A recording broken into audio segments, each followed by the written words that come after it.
ಎಲ್ಲ ಆತ್ಮೀಯ ಬಂಧುಗಳಿಗೆ ನಮಸ್ಕಾರ. SLN ಆಸ್ಟ್ರೋಟೆಕ್, ನಾನು GK ಗುರುರಾಜ್. ಸ್ವಾಗತ, ಸುಸ್ವಾಗತ. ಈ ರಾಶಿಗೆ ಒಂದು ವೈಶಿಷ್ಟ್ಯವಾದಂಥ ಒಂದು ಲಕ್ಷಣ ಇದೆ. ಅದರಲ್ಲಿ 4 ಭಾಗಗಳನ್ನ ಮಾಡಲಾಗುತ್ತೆ. ಈ 4 ಭಾಗಗಳನ್ನ ವಿಂಗಡಿಸಿದಾಗ ಮೊದಲನೇ ಭಾಗ ಏನು ಲಕ್ಷಣ ಅಂದ್ರೆ ಸಮಾಜಕ್ಕೆ ಉಪಕಾರ ಮಾಡುವ, ಒಂದು ಕೂಲಾಗಿರುವ, ಶಾಂತವಾಗಿರುವಂತ ಒಬ್ಬ ವ್ಯಕ್ತಿಯ ಲಕ್ಷಣ. ಎರಡನೇ ವರ್ಗ ತನ್ನ ಕುಟುಂಬಕ್ಕೆ ಉಪಕಾರ ಮಾಡುವಂತ ಒಂದು ಲಕ್ಷಣವಾದಂತ ಗುಣ. ಮೂರನೇ ವರ್ಗ ಇನ್ನೊಬ್ಬರಿಗೆ ಉಪಕಾರ ಮಾಡಿ ಅವರಿಂದ ಮೋಸ ಹೋಗಿ ತಟಸ್ಥರಾಗುವಂತ ಒಂದು ಲಕ್ಷಣ. ನಾಲ್ಕನೇ ವರ್ಗ ಉಪಕಾರ ಮಾಡಿದವರನ್ನು ನೋಡಿ ಒಂದು ರೀತಿಯಲ್ಲಿ ಒಳಗೆ ಅಸಮಾಧಾನಗೊಂಡು ಸುಮ್ಮನೆ ನೋಡ್ತಾ ನಿಂತಿರುವ ಒಂದು ಗುಣ. ಈ ರೀತಿಯಾದಂಥ ಒಂದು 4 ಲಕ್ಷಣದ ಗುಣಗಳು ನಾವು ಈ ರಾಶಿಯಲ್ಲಿ ಕಾಣಬಹುದು. ಯಾವುದು ಗೊತ್ತಾ ರಾಶಿ? ಅದೇ ಕುಂಭರಾಶಿ. ಬನ್ನಿ ಸಂಕ್ಷಿಪ್ತವಾಗಿ ವಿವರಣೆಯನ್ನು ತಿಳಿಯೋಣ. ಮೊದಲನೇ ವರ್ಗ ನಾನು ಸಮಾಜಕ್ಕೆ ಉಪಕಾರ ಮಾಡುವಂತ ಒಂದು ಗುಣ ಅಂತ ಹೇಳಿದೆ. ಈ ಸಮಾಜಕ್ಕೆ ಮಾಡುವಂತಹ ಗುಣಲಕ್ಷಣಗಳು ಏನಪ್ಪಾ ಅಂದ್ರೆ ದೇವಸ್ಥಾನಗಳನ್ನು ಕಟ್ಟಿಸೋದು, ಗೋಪುರಗಳನ್ನು ಕಟ್ಟಿಸೋದು, ದೇವಸ್ಥಾನಗಳಿಗೆ ಜೀರ್ಣೋದ್ಧಾರ ಮಾಡುವಂತಹ ಒಂದು ಭಾಗ, ಮತ್ತೆ ಆ ದೇವಸ್ಥಾನದ ಸುತ್ತಮುತ್ತಲಿರತಕ್ಕಂಥ ಏನು ವ್ಯವಸ್ಥೆ ಇದೆ ಆ ವ್ಯವಸ್ಥೆಯನ್ನು ಚೆನ್ನಾಗಿ ಮಾಡಿಕೊಟ್ಟು ಲಕ್ಷಣವನ್ನು ತಂದುಕೊಡುವಂತ ಒಂದು ಸಮಾಜಕ್ಕೆ ಉಪಕಾರ ಮಾಡುವಂತ ಒಂದು ಗುಣ. ಮತ್ತೆ ಅರವಟ್ಟಿಗೆ ಮಾಡಿಸೋದು, ಬಂದಂತ ಭಕ್ತಾದಿಗಳಿಗೆಲ್ಲ ಪಾನಕ, ಪಾಯಸ ಅಥವಾ ಮಜ್ಜಿಗೆ ಅಥವಾ ಕೋಸಂಬರಿ ಇನ್ನಿತರವಾದಂಥ ವಸ್ತುಗಳನ್ನು ದಾನ ಧರ್ಮ ಮಾಡಿ ಅವರ ಮನಸ್ಸನ್ನ ಸಂತೋಷಪಡಿಸುವಂತ ಒಂದು ಲಕ್ಷಣ.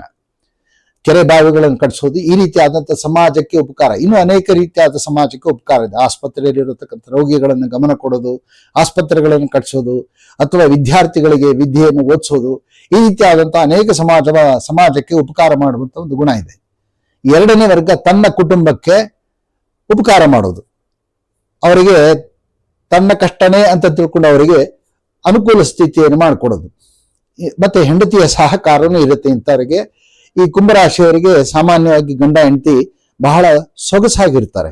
ಒಂದು ಜೀವನ ಅವರ ಭಾಗ ತುಂಬಾ ಚೆನ್ನಾಗಿರುತ್ತೆ. ಹೆಂಡತಿನೂ ಸಹ ಅವರಿಗೆ ಸಹಕಾರಿಯಾಗಿದ್ದು ಅನುಕೂಲ ಮಾಡಿಕೊಡ್ತಿರ್ತಾರೆ. ಅದಕ್ಕೆ ಇವ್ರನ್ನ ಶಾಂತ ಮೂರ್ತಿ ಅಂತ ಕರೀತಾರೆ. ಕೂಲಾಗಿರ್ತಾರೆ. ಮತ್ತೆ ಎಲ್ಲ ಜವಾಬ್ದಾರಿಯನ್ನ ತನ್ನ ಹೆಗಲ ಮೇಲೆ ಹಾಕೊಂಡು ಅವರಿಗೆ ಮನಸ್ಪೂರ್ವಕವಾಗಿ ಅನುಕೂಲ ಮಾಡಿಕೊಡ್ತಿರ್ತಾರೆ. ಈ ಎರಡನೇ ವರ್ಗ. ಮೂರನೇ ವರ್ಗ 4 ಜನಕ್ಕೆ ಉಪಕಾರ ಮಾಡಿರ್ತಾರೆ. ಆ ಉಪಕಾರ ಮಾಡಿದಂತ ವ್ಯಕ್ತಿ ಇವ್ರಿಗೊಂದು ರೀತಿಯಲ್ಲಿ ಮೋಸ ಮಾಡಿಬಿಟ್ಟಿರೋದ್ರಿಂದ ಏನಾಗುತ್ತೆ, ಇವರಿಗೆ ಸಾಕು ಈ ಸಹವಾಸ, ಈ ಜನಗಳ ಸಹವಾಸ ಸಾಕು ಅಂತ ಹೇಳಿ ದೂರ ಸರಿದು ಬಿಡ್ತಾರೆ. ಯಾವುದೇ ರೀತಿಯಾದಂತ ಮತ್ತೆ ಪುನಃ ಸಹಾಯ ಮಾಡಬೇಕಾದ್ರೆ ಬಹಳ ಆಲೋಚನೆ ಮಾಡಿ ಮತ್ತೆ ಪುನಃ ನನಗೆಲ್ಲೂ ಮೋಸ ಆಗ್ಬಾರ್ದು ಅದರದ್ದು ಖಾತ್ರಿ ಪಡಿಸಿಕೊಂಡು ಆಮೇಲೆ ಅವರು ಸಹಾಯಕ್ಕೆ ಇಳಿತಾರೆ, ಇಲ್ಲಾದ್ರೆ ತಟಸ್ಥರಾಗ್ಬಿಡ್ತಾರೆ. 4ನೇ ವರ್ಗ ಏನಾಗತ್ತೆ ಅಂದ್ರೆ ಬೇರೆಯವರು ಉಪಕಾರ ಮಾಡಿದ್ದನ್ನ ನೋಡಿ ಅಥವಾ ಬೇರೆಯವರು ಇವರು ಉಪಕಾರ ಮಾಡ್ತಾ ಬೆಳೀತಾ ಹೋಗ್ತಾರೆ. ಏನು ನಾವು ಒಬ್ಬರಿಗೆ ಉಪಕಾರ ಮಾಡ್ತೀವಿ ಅದು ನಮಗೆ ಮತ್ತೆ ಪುನಃ ರಿಟರ್ನ್ ಬರುತ್ತೆ. 4 ಜನಕ್ಕೆ ನಾವು ಸಹಾಯ ಮಾಡಿದ್ರೆ ಅದು ನಮಗೆ ಮತ್ತೆ ದೇವರು ಅನುಕೂಲ ಮಾಡಿಕೊಡ್ತಾನೆ. ಈ ರೀತಿಯಾದಂತ ಉಪಕಾರ ಮಾಡ್ತಿರುವಂತವರನ್ನ ನೋಡಿ ಈ 4ನೇ ವರ್ಗದವರು ಏನ್ ಮಾಡ್ತಾರೆ, ಮನಸ್ಸಿನೊಳಗೆ ಒಂಥರ ಅಸಮಾಧಾನ ಮಾಡ್ಕೊಂತಾರೆ.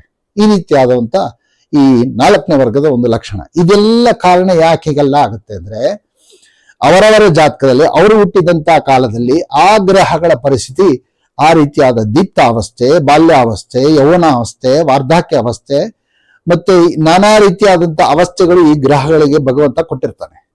ಆಯಾ ಅವಸ್ಥೆಯಲ್ಲಿ ಯಾವುದು ಏನು ಪೂರ್ವ ಜನ್ಮದ ಪುಣ್ಯಗಳಂತ ಮಾಡಿರ್ತೀವಿ ಆ ಪುಣ್ಯ ಕರ್ಮಗಳೇ ಈ ರೀತಿಯಾದಂಥ ವರ್ಗಗಳು ನಮಗೆ ಕಾಣಿಸ್ತಾ ಹೋಗ್ತಾ ಇರುತ್ತೆ. ಅಂಥ ಒಂದು ವರ್ಗದ ಗುಣಗಳನ್ನು ನಾವಿಲ್ಲಿ ಈ ಕುಂಭರಾಶಿಯ ಬಗ್ಗೆ ನಾವು ನೋಡ್ಬೋದು.